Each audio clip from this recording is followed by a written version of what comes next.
ಎಲ್ರಿಗೂ ನಮಸ್ಕಾರ. ಯುಗಾದಿ ಹಬ್ಬದ ದಿನ ಏನು ಮಾಡಬೇಕು, ಏನು ಮಾಡಬಾರದು ಎಂಬುದರ ಬಗ್ಗೆ ಈ ವಿಡಿಯೋದಲ್ಲಿ ತಿಳಿಯೋಣ. ಯುಗಾದಿ ಹಬ್ಬದ ಇತಿಹಾಸ ಮತ್ತು ಮಹತ್ವವೇನು? ಯುಗಾದಿಯ ಇತಿಹಾಸವು ಹಿಂದೂ ಪುರಾಣ ಮತ್ತು ಸಂಪ್ರದಾಯದಲ್ಲಿ ಆಳವಾಗಿ ಬೇರೂರಿದೆ. ಇದು ಬ್ರಹ್ಮನು ವಿಶ್ವ ಮತ್ತು ಸಮಯವನ್ನು ಸೃಷ್ಟಿಸಿದ ದಿನವನ್ನು ಗುರುತಿಸುತ್ತದೆ. ನಂತರ ಅವನು ದಿನಗಳು, ವಾರಗಳು, ತಿಂಗಳುಗಳು ಮತ್ತು ವರ್ಷಗಳನ್ನು ಸೃಷ್ಟಿಸಿದನು. ಆದ್ದರಿಂದ ಯುಗಾದಿಯನ್ನು ಬ್ರಹ್ಮಾಂಡದ ಸೃಷ್ಟಿಯ ಮೊದಲ ದಿನ ಎಂದು ನಂಬಲಾಗಿದೆ. ಯುಗಾದಿ ಹೊಸ ವರ್ಷವನ್ನು ಗುರುತಿಸುವ ಹಬ್ಬವಾಗಿದೆ. ಹೊಸ ಆರಂಭಗಳು, ಸಮೃದ್ಧಿಯ ಸಮಯ. ಸರಿಯಾದ ಸಂಪ್ರದಾಯಗಳನ್ನು ಪಾಲಿಸುವುದರಿಂದ ಅದೃಷ್ಟವನ್ನು ಪಡೆಯಬಹುದು ಎಂದು ನಂಬಲಾಗಿದೆ. ಯುಗಾದಿಯ ದಿನ ಏನು ಮಾಡಬೇಕು, ಏನು ಮಾಡಬಾರದು ಎಂಬುದನ್ನು ಈಗ ತಿಳಿಯೋಣ. ಯುಗಾದಿ ಹೊಸ ವರ್ಷವನ್ನು ಗುರುತಿಸುವ ಹಬ್ಬವಾಗಿದ್ದು, ಹೊಸ ಆರಂಭಗಳು, ಸಮೃದ್ಧಿಯ ಸಮಯ. ಸರಿಯಾದ ಸಂಪ್ರದಾಯಗಳನ್ನು ನಾವು ತಪ್ಪದೇ ಪಾಲಿಸಬೇಕು. ಆ ದಿನ ಏನು ಮಾಡಬೇಕು ಅನ್ನುವುದಾದರೆ, ಭಾರತೀಯ ಹಿಂದೂಗಳಲ್ಲಿ, ಅದರಲ್ಲೂ ದಕ್ಷಿಣ ಭಾರತದ ಜನರಿಗೆ ಯುಗಾದಿ ಬಂತೆಂದರೆ ಅದು ದೊಡ್ಡ ಸಂಭ್ರಮ ಬಂದ ಹಾಗೆ. ಕೆಲಸಕ್ಕೆ ಎಲ್ಲಿಯೇ ಇದ್ದರೂ ಸಹ ಆ ದಿನ ಮಾತ್ರ ಬಂದೇ ಬರುತ್ತಾರೆ. ಅಂದರೆ ಅವರವರ ಊರಿಗೆ ಹೋಗುತ್ತಾರೆ.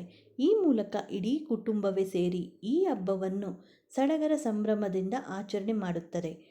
ಪ್ರತಿ ವರ್ಷ ಯುಗಾದಿ ಹಬ್ಬವು ಚೈತ್ರ ಶುದ್ಧ ಪಾಡ್ಯಮಿಯ ಮೊದಲ ದಿನದಂದು ಬರುತ್ತದೆ. ಅದು ಈ ವರ್ಷ ಮಾರ್ಚ್ 30ರಂದು ಬಂದಿದೆ. ಹೌದು, ಯುಗಾದಿಯನ್ನು ಸಾಮಾನ್ಯವಾಗಿ ಹೊಸ ವರ್ಷ ಎಂದು ಕರೆಯಲಾಗುವುದು. ಈ ದಿನವನ್ನು ಎಲ್ಲರೂ ಬಹಳ ಉತ್ಸಾಹದಿಂದ ಆಚರಿಸುತ್ತಾರೆ. ಆದರೆ ಯುಗಾದಿ ಹಬ್ಬದ ದಿನದಂದು ಕೆಲವು ರೀತಿಯ ತಪ್ಪುಗಳನ್ನು ತಿಳಿದೋ ಅಥವಾ ತಿಳಿದೆಯೋ ಮಾಡಬಾರದು ಎಂದು ಹೇಳಲಾಗುವುದು. ಹಾಗಿದ್ರೆ ಬನ್ನಿ, ಯುಗಾದಿ ಹಬ್ಬದ ದಿನದಂದು ಏನು ಮಾಡಬೇಕು ಮತ್ತು ಯಾವ ತಪ್ಪುಗಳನ್ನು ಮಾಡಬಾರದು ಅನ್ನುವುದನ್ನು ನೋಡೋಣ. ಯುಗಾದಿ ದಿನದಂದು ಏನು ಮಾಡಬೇಕು?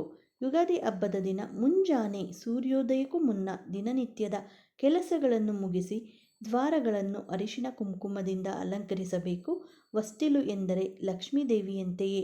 ಆ ನಂತರ ದ್ವಾರದಲ್ಲಿ ಮಾವಿನ ಕಮಾನುಗಳು, ಮಾವಿನ ಎಲೆಯ ತೋರಣಗಳನ್ನು ಕಟ್ಟಬೇಕು ಮತ್ತು ವಿಷ್ಣು ಮತ್ತು ಲಕ್ಷ್ಮೀ ದೇವಿಯನ್ನು ಪೂಜಿಸಬೇಕು. ಅದೇ ರೀತಿ ಶಿವನಿಗೆ ರುದ್ರಾಭಿಷೇಕ ಮತ್ತು ಬಿಲ್ವಾರ್ಚನೆ ಮಾಡಿಸಬೇಕು. ಪ್ರತಿಯೊಬ್ಬರು ವಿಷ್ಣುವಿನ 8 ಹೆಸರುಗಳನ್ನು ಅಥವಾ ಲಕ್ಷ್ಮೀ ದೇವಿಯ 8 ಹೆಸರುಗಳನ್ನು ಅಥವಾ ವಿಷ್ಣುವಿನ 1000 ಹೆಸರುಗಳನ್ನು ಅಥವಾ ಲಕ್ಷ್ಮೀ ದೇವಿಯ 1000 ಹೆಸರುಗಳನ್ನು ಪಠಿಸಬೇಕು. ಪಾರ್ವತಿ ದೇವಿಯನ್ನು ಪೂಜಿಸುವುದರಿಂದ ಶುಭ ಫಲಗಳು ದೊರೆಯುತ್ತದೆ. ಈ ವರ್ಷ ಉದ್ಭವಿಸುವ ನಕಾರಾತ್ಮಕ ಸಮಸ್ಯೆಗಳನ್ನು ಎದುರಿಸಲು ನನಗೆ ಶಕ್ತಿಯನ್ನು ಕೊಡು ಮತ್ತು ನನಗೆ ಸಂಪತ್ತು ಮತ್ತು ಆಶೀರ್ವಾದಗಳನ್ನು ದಯಪಾಲಿಸು ಎಂದು ದೇವಿಯ ಮುಂದೆ ದೃಢವಾಗಿ ಸಂಕಲ್ಪ ಮಾಡಬೇಕು. ಅದಾದ ನಂತರ ಹತ್ತಿರದ ದೇವಸ್ಥಾನಕ್ಕೆ ಹೋಗಿ ಭಗವಂತನ ದರ್ಶನ ಮಾಡಿ ಬ್ರಾಹ್ಮಣರ ಆಶೀರ್ವಾದ ಪಡೆಯಬೇಕು. ಬ್ರಾಹ್ಮಣರಿಗೆ ಹೊಸ ಬಟ್ಟೆ ದಾನ ಮಾಡಿ ದಕ್ಷಿಣೆಯನ್ನು ನೀಡಬೇಕು ಎಂಬ ಸಂಪ್ರದಾಯ ಇದೆ. ಆದಷ್ಟು ನಿರ್ಗತಿಕರಿಗೆ ನಿಮ್ಮ ಕೈಲಾದಷ್ಟು ದಾನ ಮಾಡಿದರೆ ಒಳಿತು. ಯುಗಾದಿಯ ದಿನ ಎಣ್ಣೆ ಸ್ನಾನ ಮಾಡಲು ಮರೆಯಬೇಡಿ.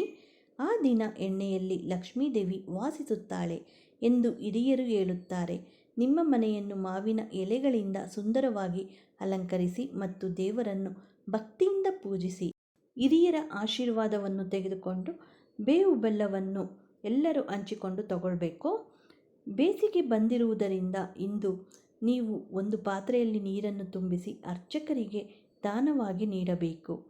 ಇನ್ನು ಯುಗಾದಿ ದಿನ ಏನು ಮಾಡಬಾರದು ಅನ್ನುವುದಾದರೆ, ಸೂರ್ಯೋದಯದ ನಂತರ ನೀವು ಯಾವುದೇ ಕಾರಣಕ್ಕೂ ಸಹ ಮಲಗಬಾರದು. ಮಾಂಸಾಹಾರವನ್ನು ತಿನ್ನಲೇಬಾರದು. ಯುಗಾದಿ ಹಬ್ಬದಂದು ತಪ್ಪಿಯೂ ಧೂಮಪಾನ, ಮದ್ಯಪಾನವನ್ನು ಮಾಡಬೇಡಿ. ದಕ್ಷಿಣಕ್ಕೆ ಮುಖ ಮಾಡಿ ಕುಳಿತಾಗ ಪಂಚಾಂಗವನ್ನು ಆಲಿಸಬೇಡಿ ಅಥವಾ ಓದಬೇಡಿ. ಯುಗಾದಿ ಹಬ್ಬದ ದಿನ ಯಾರೊಂದಿಗೂ ಜಗಳವಾಡಬೇಡಿ. ನೀವು ಹರಿದ ಬಟ್ಟೆ ಅಥವಾ ಮಸುಕಾದ ಬಟ್ಟೆಗಳನ್ನು ಧರಿಸಬೇಡಿ. ಹಬ್ಬದ ದಿನ ಶುಭ್ರವಾದ ಬಟ್ಟೆಯನ್ನು ಧರಿಸಲು ಪ್ರಯತ್ನ ಮಾಡಿ. ಎಲ್ಲರಿಗೂ ಯುಗಾದಿ ಹಬ್ಬದ ಶುಭಾಶಯಗಳು. ಈ ಮಾಹಿತಿ ಏನಾದರೂ ನಿಮಗೆ ಉಪಯುಕ್ತವಾದರೆ ಲೈಕ್ ಮಾಡಿ, ಹಾಗೆಲ್ಲರಿಗೂ ಶೇರ್ ಮಾಡಿ. ಮತ್ತಷ್ಟು ವಿಡಿಯೋಗಳಿಗೆ ನಮ್ಮ ಚಾನಲ್ ಸಬ್ಸ್ಕ್ರೈಬ್ ಮಾಡಿಕೊಳ್ಳಿ. Thank you.